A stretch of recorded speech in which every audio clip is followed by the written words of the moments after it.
Well, Paul in particular, I know you've seen, lots of people come and go. What do you find is sort of a successful person on the ZBA? What is it that you're, kind of interested in looking for?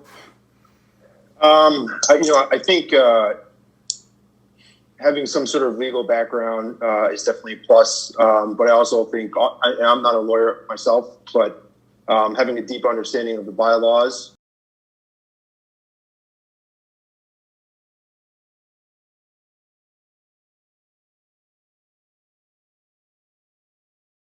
And can you briefly state your qualifications as they relate to service on the ZBA? I am a retired attorney. I've worked in commercial real estate, home real estate, mortgages, mortgage auditing. I represented different municipalities in New York State. I worked closely with zoning boards there and planning boards and town boards, like what their Board of Selectmen would be. I helped rewrite a whole zoning code for a town, prepping the different definitions that they could use, the different the impact that a new area of a zoning code would be. As a farming town, trying to really tap into the central New York State Apple Fest, and trying to become more of a touristy place. So it was presenting different kinds of zoning codes, like we could go with this, we could go with this. I worked with residents trying to figure out, okay, you want your shed there, could we move it over a foot? Could we talk to your neighbors? Like, let's get your neighbors on the phone, let's get a letter written so that we can get the shed put in for you, or swimming pool, or where are we going to put your fence? So I've worked on the other side a little bit, but closely with the zoning boards before. Your qualifications as they pertain to serving on the ZBA?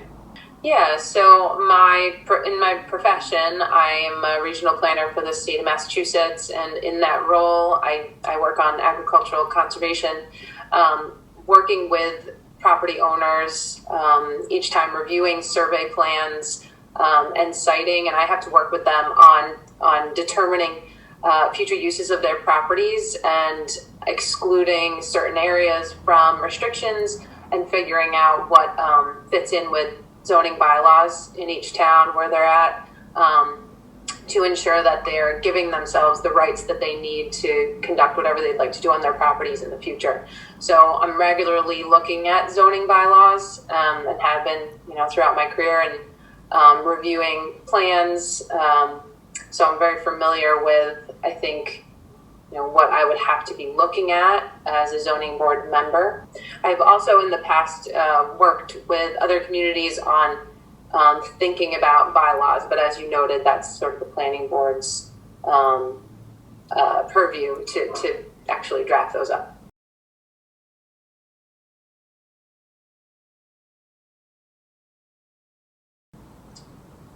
Can you describe your qualifications as it pertains to the Zoning Board of Appeals? Sure. I can tell you that I am interested in the subject matter. I think it is an important position in the town. I have the self-confidence and ability to stand true to my convictions. I think that is one of the things that is the most difficult and challenging aspect of being on the zoning board, is that you sit there in person in front of a group of your neighbors or your friends or your colleagues, and have to disagree in public with their passionate view on something that is happening. You base that decision on the facts in front of you, the balance that you give it as you approach it, and you make a decision. It is a difficult position because invariably somebody is upset with the decision you make. So you have to be strong in your convictions in order to be comfortable doing it. Basically, I've had some light construction experience around my own homes and in other homes where I've worked on projects. That it's hard to verbalize, but it gives you an idea of size and shape, and the whole idea of if it's this big, it's not huge, it's not small, what's substantial and what isn't. And other than that, I've had some, knowledge of the land and topology of the town and stuff like that. But I have no legal background.